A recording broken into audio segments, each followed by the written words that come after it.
नमस्कार मित्रांनो, शुभ श्रावणी या मालिकेच्या जबरदस्त ट्विस्टमध्ये तुमचं स्वागत आहे.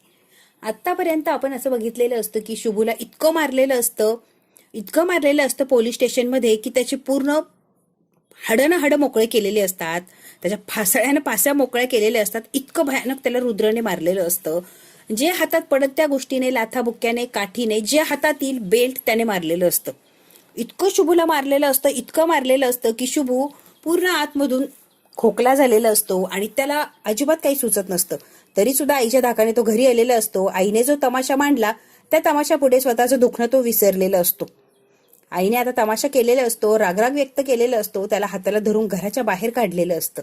इतकी वाईट आणि भयान परिस्थिती शुभूच्या समोर आलेली असते की त्या परिस्थितीला तोडच नाही.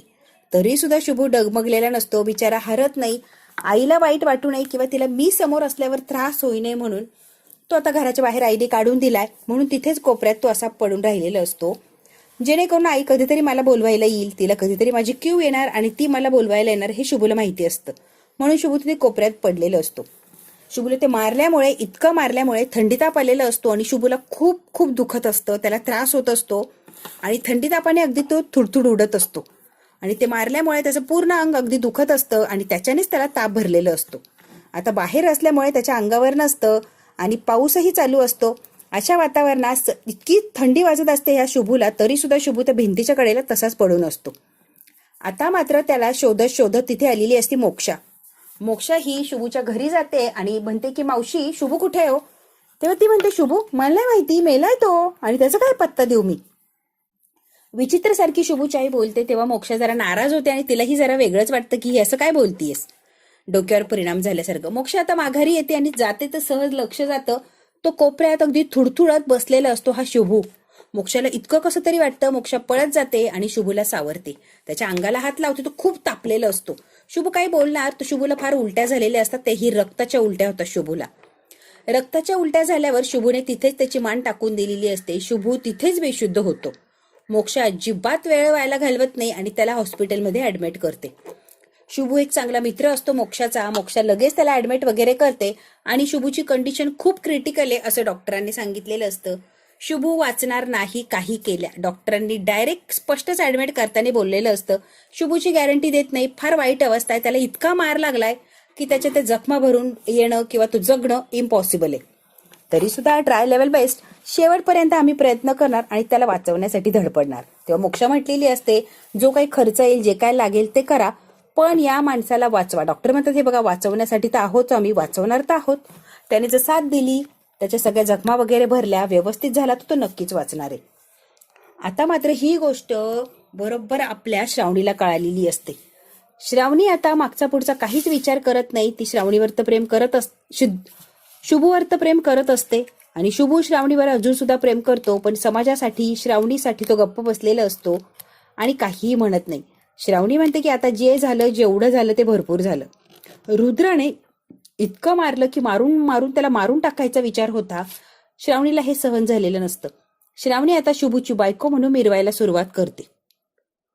मी श्रावणी आहे आणि माझा नवरा शुभू आहे. हॉस्पिटलमध्ये अगदी धावत पळत आलेली असते आणि डॉक्टरांना विचारते की शुभू कुठे आहे? तेव्हा तुम्ही कोण पेशंटचे? तेव्हा ती म्हणते, मी शुभूची बायको आहे श्रावणी. आता मात्र श्रावणी इतकी काळजी घ्यायला लागलेली असते, शुभूची इतकी काळजी घ्यायला लागलेली असते, सगळे नाते तिने झुगारून टाकलेले असतात आणि आता शुभू खरा आहे हे तिच्या लक्षात येतं. आधीही तिला माहिती असतं, पण वडिलांच्या प्रेमासाठी ती गप्प बसलेली असते. पण रुद्र अगदी त्याच्या जीवावर उठला आणि शुभू अगदी शेवटचा श्वास मोजतोय म्हणल्यावर श्रावणी काय स्वतःला थांबवू शकत नसते आणि मोक्षाने सुद्धा तिला रिअलाइज करून दिलेलं असतं. श्रावणी आता शुभूच्या दवाखान्यात राहून काळजी वगैरे घेत असते आणि शुभू बरा व्हावा यासाठी धडपड करत असते.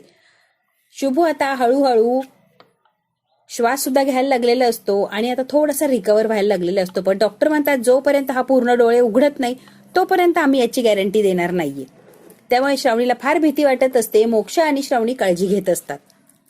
आता मात्र वटपौर्णिमा आलेली असते आणि श्रावणी म्हणते की जे काय होणार ते होणार, मी माझ्या शुभूचे प्राण माघारी आणणार म्हणजे आणणार. मी सुद्धा सावित्री होणार आणि माझ्या सत्यवानाचे प्राण माघारी आणणार. माझ्या शुभूला एवढ्या मोठ्या संकटातून मी बाहेर काढणार म्हणजे काढणार.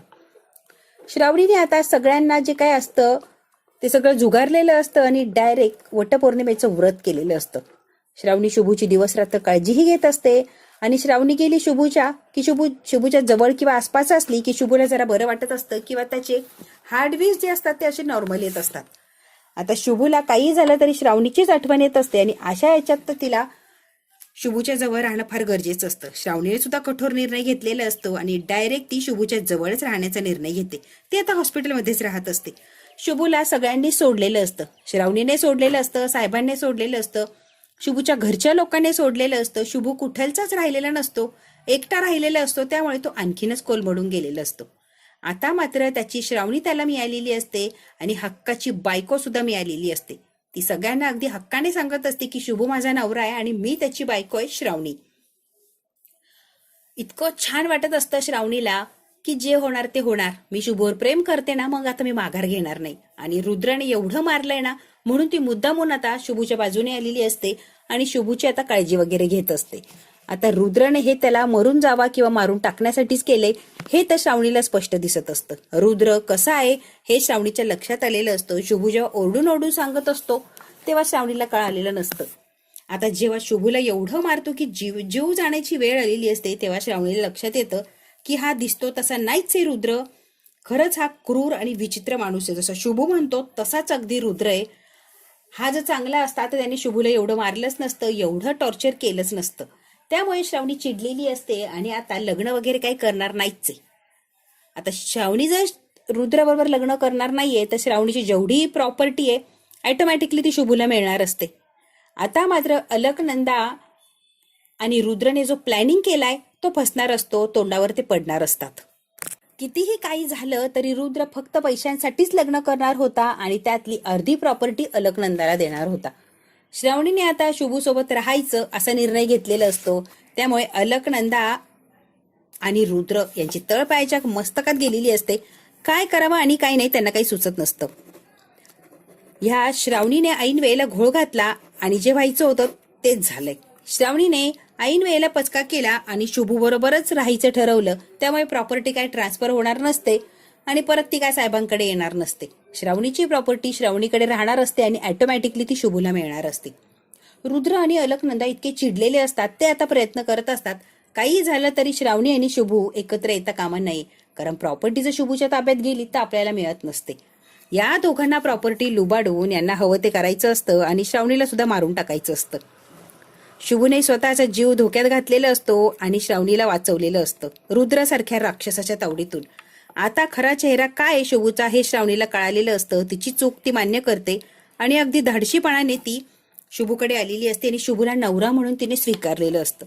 इतकी वाईट कंडिशन असते शुभूची की डॉक्टर रोज मिनिट ना मिनिट, सेकंद ना सेकंद नोटीस करत असतात की हा सुधारला पाहिजे. हा जर सुधारला नाही तर याची गॅरंटी नाहीये.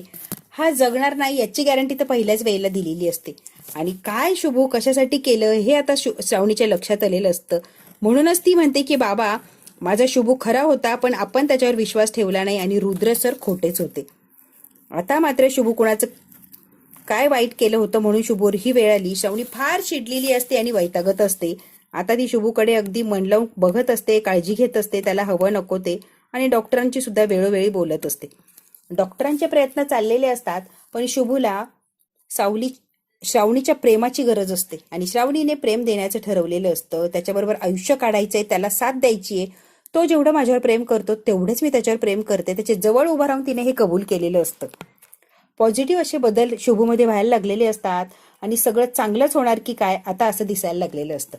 श्रावणीने आता वटपौर्णिमेचं व्रत पकडलेलं असतं शुभूच्या नावाने. सगळ्यांच्या समोर अगदी दिमाखात वटपौर्णिमेची पूजा ती करणार असते. काहीही झालं तरी आता पूजा ही मीच करणार आणि माझ्या शुभूला मी माघारी आणणार. सत्यवानाला सावित्रीने जसं माघारी आणलं तसं मी आता माझ्या शुभूला मरणाच्या दारेतून मागं आणणार म्हणजे आणणार. त्याच्यासाठी मनापासून वटपौर्णिमा तिने साजरी केलेली असते. वटपौर्णिमेचं व्रत पकडलेलं असतं.